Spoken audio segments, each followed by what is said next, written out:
पुराणों के अनुसार राजा दशरथ पूर्व जन्म में स्वयंभू मनु थे, जबकि माता कौशल्या पूर्व जन्म में स्वयंभू मनु की पत्नी शत्रुपा थी। दोनों ने भगवान विष्णु को पुत्र रूप में पाने के लिए घोर तपस्या की।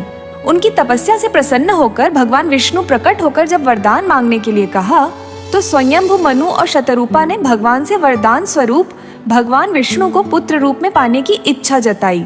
भगवान विष्णु ने उन्हें वरदान देते हुए कहा कि त्रेता युग में आप दोनों अयोध्या के महाराजा और महारानी बनेंगे। आप दोनों के पुत्र के रूप में रामचंद्र मेरा 7वां अवतार होगा। इसी वरदान को पूरा करने के लिए भगवान राम ने राजा दशरथ और माता कौशल्या के पुत्र के रूप में जन्म लिया। वाल्मीकि रामायण के अनुसार अयोध्या के राजा दशरथ ने 9000 वर्ष की आयु में पुत्र कामना के लिए अपनी 3 पत्नी कौशल्या, कैकेयी और सुमित्रा के साथ अश्वमेध यज्ञ तथा पुत्र कामेष्टि यज्ञ कराने का विचार किया। कुल गुरु ब्रह्मर्षि वशिष्ठ की आज्ञा लेकर दशरथ ने श्रृंगी ऋषि को यज्ञ की अध्यक्षता करने के लिए आमंत्रित किया। यज्ञ समाप्त होने पर हवन कुंड की अग्नि से अग्निदेव प्रकट हुए। उनके हाथ में खीर का पात्र था।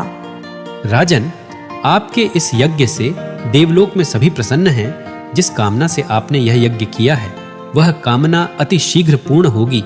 यह आपके यज्ञ का प्रसाद है। इसे अपनी तीनों रानियों में बराबर बांट दें। उस प्रसाद में पुत्र प्राप्ति का आशीर्वाद था, जिसे खाने के बाद तीनों रानियां गर्भवती हो गईं।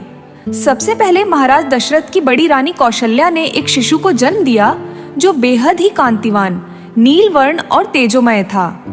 इस शिशु का जन्म चैत्र मास की शुक्ल पक्ष की 9वीं तिथि को हुआ था। फिर शुभ नक्षत्रों में कैकेयी और सुमित्रा ने भी अपने अपने पुत्रों को जन्म दिया। कैकेयी का एक और सुमित्रा के दोनों पुत्र बेहद तेजस्वी थे। महाराज के चारों पुत्रों के जन्म से संपूर्ण राज्य में आनंद का माहौल था। हर कोई खुशी में गंधर्व गान कर रहा था और अप्सराएं नृत्य करने लगीं।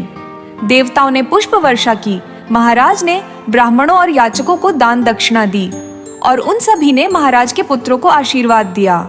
महर्षि वशिष्ठ ने महाराज दशरथ के पुत्रों का नाम रामचंद्र, भरत, लक्ष्मण और शत्रुघ्न रखा। वक्त बीतता गया और धीरे धीरे ये चारों बालक बड़े हुए। इन चारों में राम अपने तेजस्वी गुणों के कारण प्रजा को अधिक प्रिय लगने लगे। जब भी महाराज अपने चारों पुत्रों को एक साथ देखते, उनका मन आनंद से भर उठता था।